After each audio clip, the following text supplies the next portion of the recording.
everybody. Thanks for watching. Don't forget to click the subscribe button and the bell icon so you get notified of each new video as they... Hey everybody, I'm JJ Johnson and you're watching Reality Survival. Today we're going to talk about Minuteman gear, militia gear, or line gear, whatever you want to call it. Basically, you know, the type of gear that you would want to have if you were in a combat kind of situation. This video is not going to so much go into what I have on each one of my lines. We're going to talk about what each different line is, and we're also really going to talk about, you know, do preppers need this stuff, and how do we envision that preppers might be using this kind of gear. There's a lot of videos on YouTube that really focus more on the militia side of it, on the the offensive side, like, you know, hey man, grab your militia gear, we're gonna go fight some tyranny, you know, that kind of thing. And I'm not 100%. Hold on, I gotta look at something. Oh,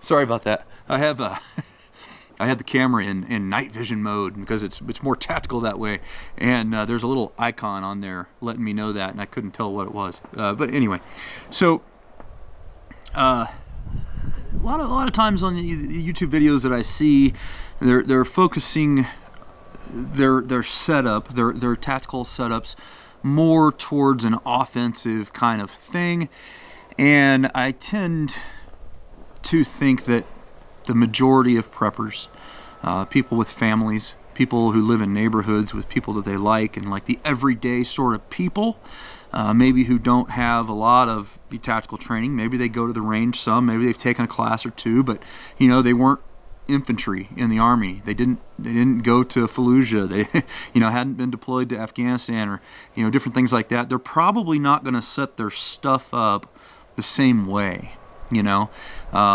And there's a lot of people who've got great setups, you know, like good stuff, and I appreciate what they're doing, and mine's pretty similar to some of theirs in some ways, but I think it differs in other ways.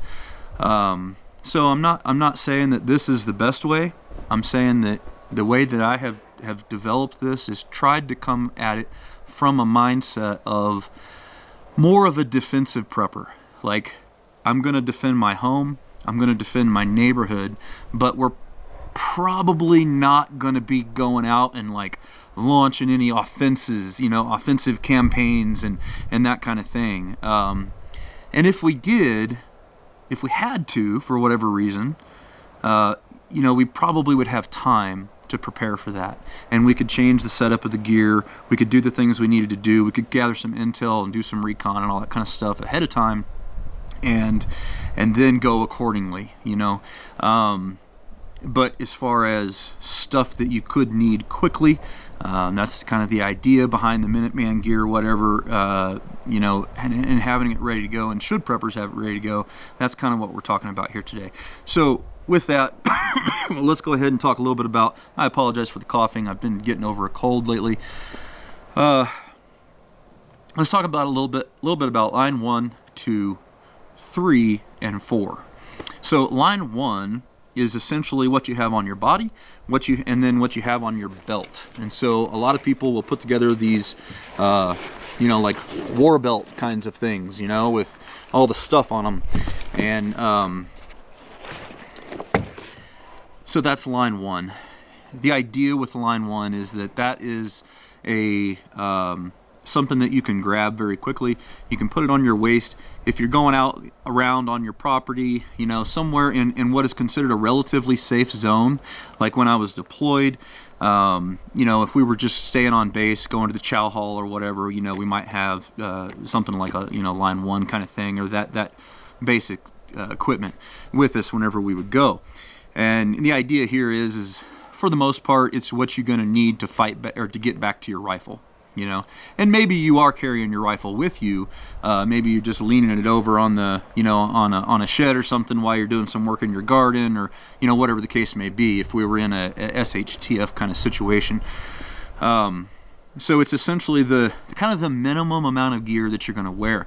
I personally if it's so dangerous that I'm having to set up security in my neighborhood and think about having to put on a war belt to go outside and accomplish tasks, basic survival tasks, gathering water, doing gardening, whatever the case may be, then I'm probably going to want to include just a soft vest, at least just like a level 3A vest that is going to protect me from some basic pistol calibers, shotguns, those kind of things. It's not going to be effective against rifles except for 22, but it's going to give me a level of protection. They're fairly light, fairly easy to wear under clothes, and you can do work in them and stuff like that while you're wearing them. Now, if it's really hot out, you may want to leave that out. It all really just depends on the situation. So that's kind of line one in my estimation. And some of the different YouTube channels that do videos on this, they seem to differ a little bit on what their lines are. So I'm just kind of laying it out and how I've seen it talked about. So line 2 is your plate carrier and your or a chest harness like this, and your helmet, which I've got back here. And not a lot of people throw the helmet in with the line 2, but for me, generally speaking, if I'm going to have my plate carrier on because it's that dangerous and we're in that high threat of a situation where, like, the only time I'm wearing this is if I'm expecting shooting to be done, right? So I want that hearing protection on there, and I also want that head protection. There's been multiple studies of military combat engagements on how helmets save lives. So I think those two are important to go together. And again, we'll go over the specifics on that on each one. I recently just upgraded my helmet and got the ear protection included in it. I went with the Peltor, Sport 100 or something like that. It doesn't have the mic built in, but anyway, we'll talk a little more about that. So that is line 2. Then line 3 is going to be a backpack, and this is going to sustain you for the short duration of your shift. And again, we're talking about from a prepper perspective here. We're not talking about going out on a long patrol, and having to be gone for 3 days and carrying all your stuff in there. I don't think that's very realistic for most preppers.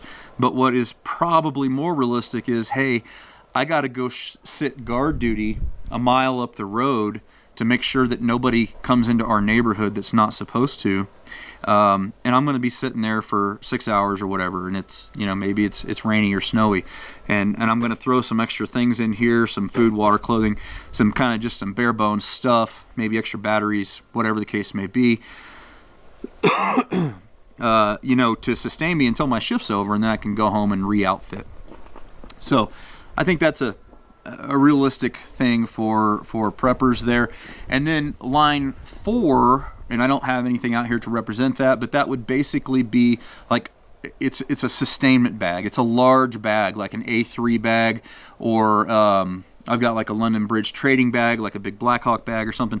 Like, let's say, whatever reason, maybe your neighboring neighborhood, like somebody 3-4 miles away or whatever, had requested assistance, and your neighborhood got together and said, okay, we'll send a few guys down to help watch their place, for the next 3 or 4 or 5 days. And you're going to be down there the whole time, and so you have to go on your own. That line 4 kit is that sustainment kit that's going to have a lot of extra food, changes of clothing,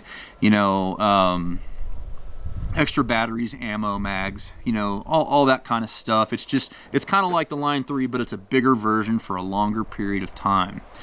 So that's kind of the lines. And as I've seen them in the past and seen them talked about. Excuse me. Now, do preppers really need this? Well, to me, if you're going to have a gun, if you're going to have an AR, this is an AR-15 pistol from Palmetto State Armory.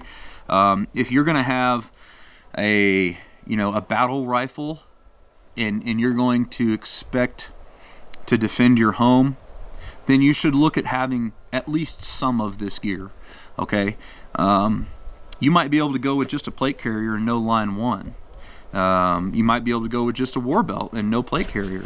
It just depends on your situation and what you want to do and what your defenses look like, and and how are you going to defend yourself from bullets coming your way and all that kind of stuff. There's too many variables for me to say for sure what's right for you.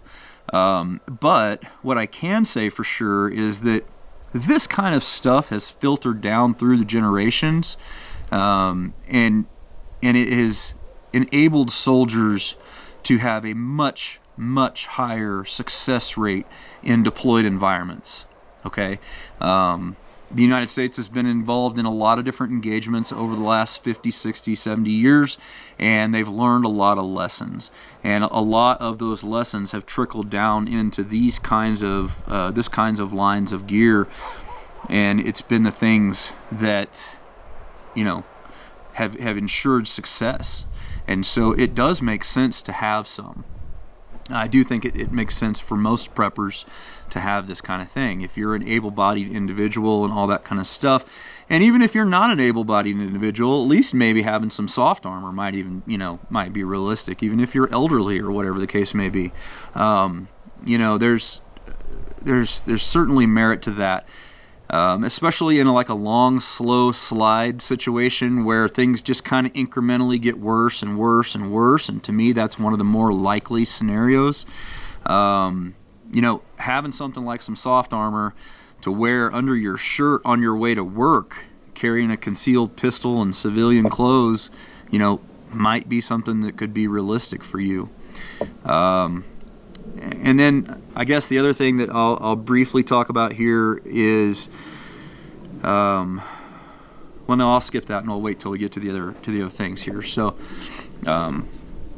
this is pretty much all I have to say on it. Is that I think that if for the vast majority of people that don't have combat experience and don't have the requisite training needed to be offensive in a team style environment, it still does make sense to have some line gear, and Minuteman gear, militia gear, whatever you want to call it, but create it in such a way that is more oriented towards defense of your home and your neighborhood. And so it's going to be a little different than if you're thinking long-term patrolling for multiple days and all that kind of stuff. And we'll get into that in each series of videos. So I'll do part 1 on the line 1. We'll do part 2 on the line 2, line 3, and line 4, so on. So probably be 5 videos, in total talking about these. But I'd appreciate it if you check them out. And again, I'm just going to show you what mine are. I'm not saying that it's the best. I'm just saying that I think it'll work good for my situation and where I'm located and where I'm at. We're out here pretty rurally.